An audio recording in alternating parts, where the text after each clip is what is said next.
इसी कारण तो देखिए जो शास्त्र कहते हैं आपके कपट के कपाट, हमारे जो कपाट है उनमें यदि कपट भरा है तो भगवान सामने होने के बाद भी नहीं दिखते, और जिनके अंतःकरण में कपट का कपाट छूट गया है फिर ठाकुर जी उसको कहीं भी दिखते हैं। तो गोपियां कहती हैं जहां देखती हैं उधर तू ही तू है, न तेरी सी रंगत न तेरी शिबू है, गुलस्तों में जाकर हरे गुल को देखा। ठाकुर जी जहां देखती हैं अब तो आप ही नजर आते हो। ये औदार्य चित्त जब मिलेगा आपको, देखिए अच्छा हमारे अंदर मात्सर्यता आती क्यों है, उसका कारण है कि जब हम अपने आप को जरूरत, हर लोगों से जरूरत से ज्यादा अपने आप को श्रेष्ठ समझने लगते हैं।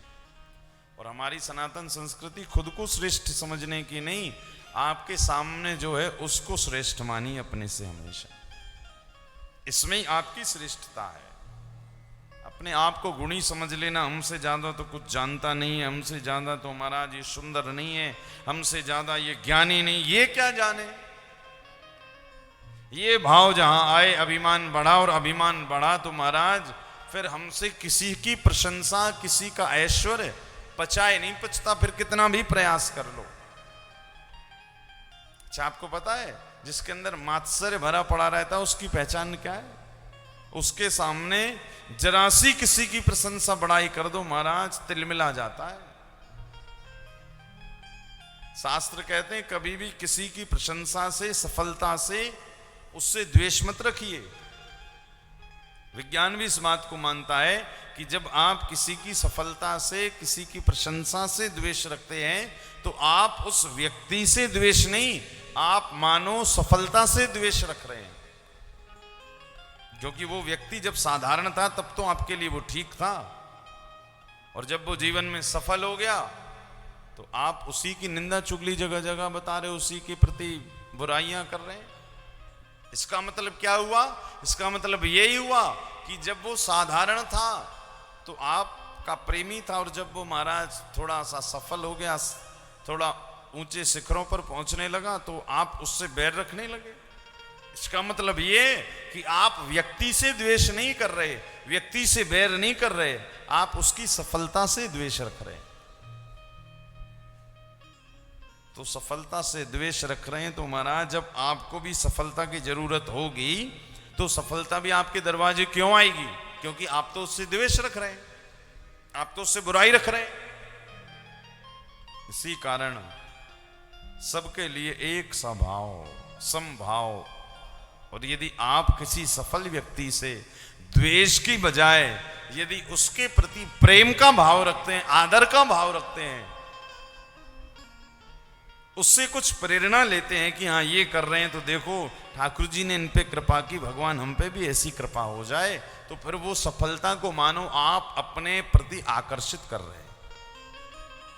फिर वो सफलता एक ना एक दिन, वो सफल व्यक्ति के जीवन की सफलता एक ना दिन आपके दरवाजे पे भी आएगी, और जो सफलता उसको दी ठाकुर जी ने वो आपको भी प्रदान करेंगे। इसी कारण मात्सर्यता बिल्कुल मत रखिए। जीवन की ऊंचाइयों को छूकर व्यक्ति नीचे गिरने का कारण ही है मात्सर्यता। मन पवित्र शुद्ध सबके लिए महाराज, क्या आपके सोचने से क्या उसकी वो सफल व्यक्ति असफल हो जाएगा। अच्छा और बड़ी गजब की है मात्सर्यता कि महाराज हमें किसी के प्रति मात्सर्यता है भी और उसको पता भी नहीं। अच्छा हम ये दिखा भी नहीं सकते कहीं। आप किसी से द्वेष रखते हैं, वैर रखते हैं, उसकी सफलता से वो सामने आ जाएगा तो उससे कहोगे थोड़ी कि हमें तुमसे बहुत चिढ़ होती है तुम्हारी सफलता से। आप तो आएगा तो कहोगे भैया जय श्री कृष्णा, राधे राधे, और मन ही मन सोचोगे बताओ इतना। इसी कारण तो उसका निदान क्या है, उसका निदान है श्री ठाकुर जी की कथा। खूब सुनो। सिया राम मैं सब जग जानी, करऊं प्रणाम जोर जुग पानी। सबके अंदर मेरे राम का चिंतन। भागवत का ये मंगलाचरण 3रा श्लोक निगम कल्पतरोर्गलितं फलं शुकमुखादमृतद्रव संयुतं पिबत भागवतं रसमालयं मुहुरहो रसिका भुवि भावुका। भागवत के तृतीय मंगलाचरण में कहा श्लोक में कि भागवत की कथा कब तक सुननी चाहिए? बोले पिबत भागवतम रसमालयम मुहुरहो रसिका भुवि भावुका। इस श्लोक में स्पष्ट किया भुवि यानी पृथ्वी, यानी कहीं और के जीवों के लिए नहीं लिखी है भागवत। इस श्लोक के इस शब्द से ये सिद्ध हो गया। क्या लिखा है? निगम कल्प तरोर गलितम फलम सुख मुखादमृत द्रव संयुतम पिबत भागवतम रसमालयम मुहुरहो रसिका भुवि भावुका। भुवि यानी पृथ्वी, यानी ये कथा अन्य ब्रह्मांडों के वालों के लिए नहीं, ये केवल पृथ्वी वालों के लिए है। मृत्यु लोक में जो जीव रह रहे हैं, बोले आलयम कब तक सुने? बोले पिबत भागवतम रसमालयम, यानी कि मृत्यु बगल में खड़ी हो आपको ले जाने के लिए, किंतु उसके बाद भी मृत्यु से कहिए कि जरा थोड़ी देर रुक जा, मुझे ठाकुर जी की कथा तो सुन लेने दे। बोले तब तक सुनिए जब तक आपके जीवन का अंतिम पल ना आ जाए। जीवन की शाम तो सबके आनी है महाराज, किंतु शाम आने के पहले जिनके जीवन में श्याम आ गए, जिंदगी उनकी सुधर गई, उनकी जिंदगी संवर गई। जिसकी सांस अंतिम श्वास के पहले श्याम मिल गए हो, तो कब तक सुनिए?